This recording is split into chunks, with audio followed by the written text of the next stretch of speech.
This is one that will show things up if you've been getting into sloppy habits. And what we're looking for is, once again, have they given us the word or the code? Now that is definitely a code. So this time we count from, let's choose ourselves a nice colour. Do you fancy, let's have blue, shall we?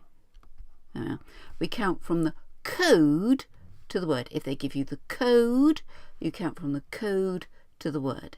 If they give you the word, you count from the word to the code. They gave us the code, so we go from the code to the word. Once you've got that sorted, the rest is easy because it's just counting backwards or forwards, and you can count up to 6. It's rarely more than 6. You've been doing that since you were less than 2. So it's just a matter of getting that first bit right, and then the rest is just plain sailing. So we go Q to S is forwards 1, 2. 1, forwards 2. Now, beware. If anybody ever says, oh, you do it backwards, just don't go there, because otherwise you'll be backwardsing the backwards and forwardsing the forwards and double. It just never goes right. So just, take it from me. Code to the word. Now keep an eye on this, because I've got a vague feeling I'm going to go wrong here. So now we go from Q to P is back 1. Minus 1. Now we go P to R, so that's P to R is forwards 1, 2,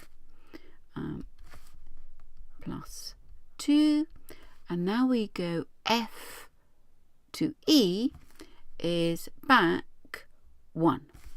Aha! Now we've done our magic 4, plus 2 minus 1, plus 2 minus 1. If I'd known what was happening, I could have done that in colours so it looked a bit clearer, but hey, where's the discovery in that? We can assume that that's also going to be plus 2 minus 1. Getting risky, but you never know. So D. Now I know things are going to go wrong, because you just get days like that, don't you? So it's plus 2 minus 1, plus 2 minus 1, plus 2 minus 1. Now it's easy.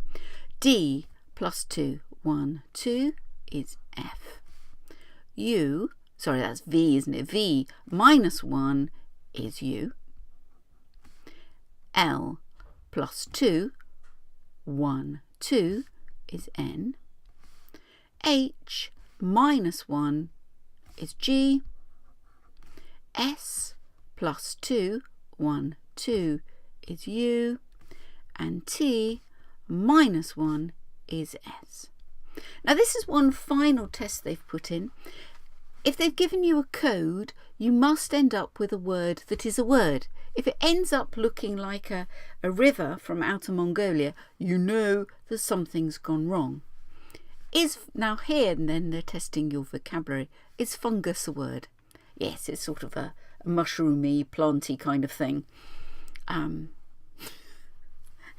My poor biology teacher, Miss Jones, would not have been impressed with that description.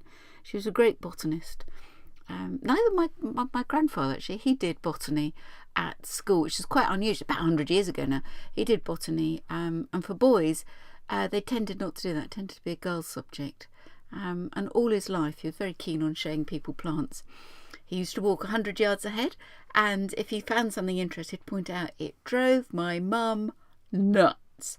From the moment we went out, she was on edge waiting for this bloody plant to be shown. Apparently she'd inherited this from my grandmother. It drove her nuts too. I liked the walks with him, because whenever he had a plant show, you'd get out the treble mints, rubbish for your teeth, but they were a whole generation with false teeth by 35, so that was okay.